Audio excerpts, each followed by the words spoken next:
would love for you to dive a little deeper in there because, as we know, come mid-January, there's a new leader in the United States. Donald Trump will take office. He will begin his second term. Is there any indication that this situation, this conflict will change once he's in office? Well, interestingly enough, Brittany, I think a lot of the actors are doing what they're doing in anticipation of Trump's arrival. Look to President Erdogan in Turkey. He anticipates that Trump is likely to withdraw U.S. forces from eastern Syria. There are around 900 U.S. troops in eastern Syria. They've been there for years. It's broadly acknowledged that Trump doesn't really want to keep them there. He's talked about withdrawing them. He tried to do it in his first administration. Erdogan is positioning himself and supporting and looking to these rebels in northwestern Syria with an eye towards reaching some kind of deal with the United States involving this withdrawal. Iran is looking to Trump's arrival to potentially get diplomacy restarted. They see Trump as a deal maker. Even if he uses pressure, even if he uses posturing rhetoric and economic sanctions, the Iranians see him as largely self-interested and looking to make a deal that reduces tensions in the region. Israel has a very different outlook. They look to Trump as someone who's going to give them more support.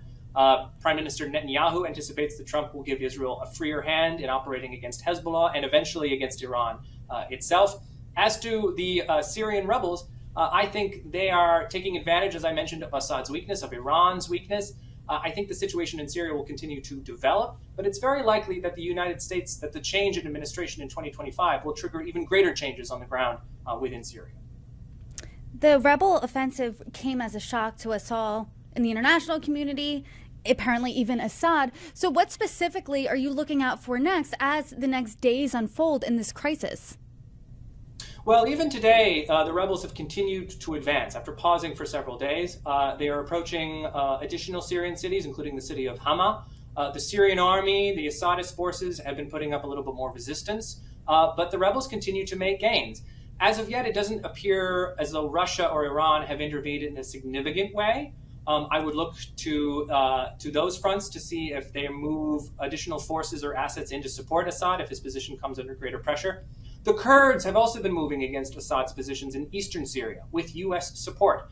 So there's the possibility that Assad's position in the east of the country could weaken, putting even more pressure on the connections that Syria has with Iran and also with Iraq. So the situation continues to evolve. The rebels are continuing to advance. It's possible that Assad's position could grow even weaker, triggering an even more significant intervention by his allies, Iran and Russia, who I believe aren't ready to abandon him quite yet.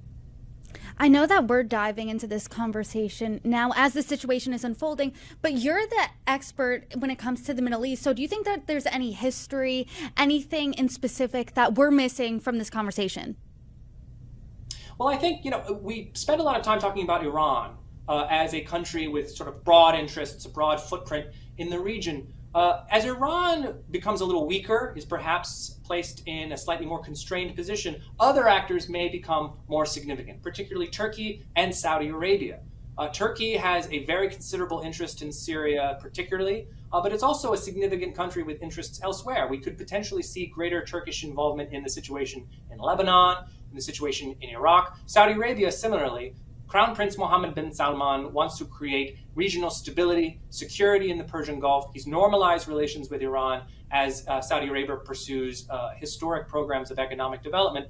I would expect him to become even more involved, particularly if the situation in Syria unravels and chaos threatens to spread throughout the region. The history here is very interesting. Syria has often laid at the crossroads of geopolitical tensions, geopolitical conflicts. It's often been the country where other regional actors spar and compete for influence. So the fact that it is once again proving to be an area of dispute has strong historical overtones. And I think it's going to suggest continuing interest from the international community moving into 2025.